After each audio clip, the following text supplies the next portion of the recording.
Hello, my name is Bhavani and today in this video we shall be discussing about the structure of an atom. So without any delay, let's get started. Basically, what is an atom? And atoms are the building block of matter. Now, what is a matter? A matter is composed of ions and molecules.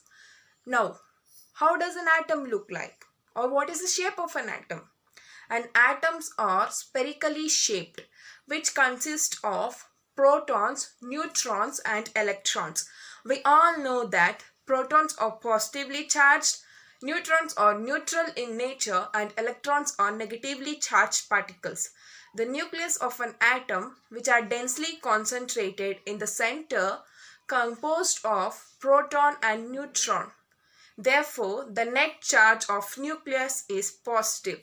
The electron revolve around the nucleus just like the planets revolving around the sun due to the electrostatic force of attraction.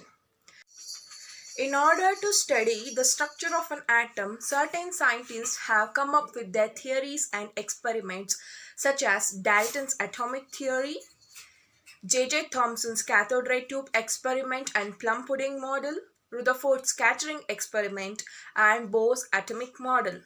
Now we shall be studying them in detail. The first is Dalton's atomic theory. Dalton in 80s postulated as all matters are made up of atoms and atoms are indivisible and indestructible. Each atom has its unique mass and this property varies from element to element. Like example, in case of hydrogen, the mass of hydrogen was found to be 2 while the mass of carbon was found to be 12. Atoms can neither be created nor be destroyed, but it can be transferred from one state to another or one form to another form. And the last one is in a chemical reaction, the atoms gets rearranged. Dalton's theory was successfully able to explain the law of chemical reactions such as law of conservation of mass, law of constant properties, law of multiple proportion, and law of reciprocal proportion. But it failed to explain the existence of isotopes. It failed to explain the proper structure of an atom. Later on, some scientists discovered that existence of particle in an atom which proved that atoms are divisible. Now, we move on to J.J. Thomson's cathode ray tube experiment and plum pudding model. In 1897, J.J. Thomson carried out cathode ray tube experiment in which he used a glass tube containing of a gas and two metallic plates, namely cathode and anode. When the voltage source was applied across this chamber, the beam of stream was able to pass from cathode towards the anode in a straight line. But when the electric field was applied across this chamber, the moving beams was deflected upwards, showing the negative nature of the moving particle, which further able to discover the existence of an electron. And by using this experiment, he gave up his plum pudding model. He considered that atoms are those molecules in which positive and negative charges are embedded in it, just like the seeds in a watermelon. So he named the model as plum pudding model.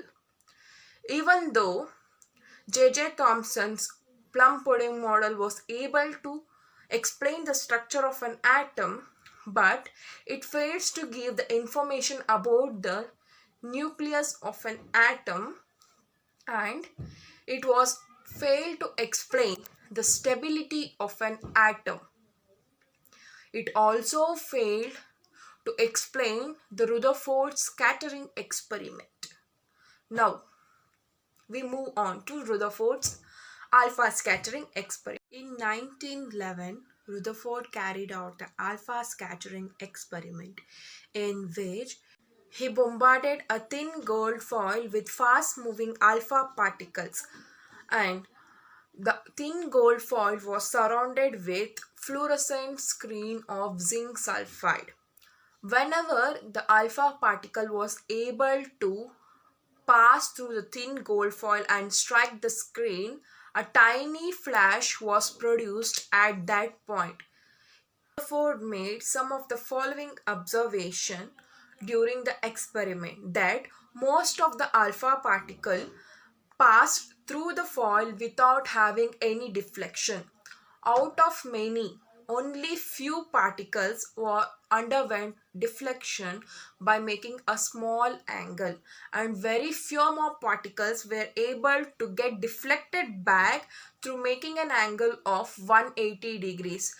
From the following observation, Rutherford concluded that since most of the alpha particles were able to pass through the foil without any deflection, there must be a sufficient space inside an atom. The volume of the nucleus is very small than that of the total volume of an atom. Therefore, the nucleus was discovered. Even though Rutherford discovered nucleus in an atom, his theory and his experiment failed to explain the stability of an atom. Now, we move on to Bohr's atomic model theory.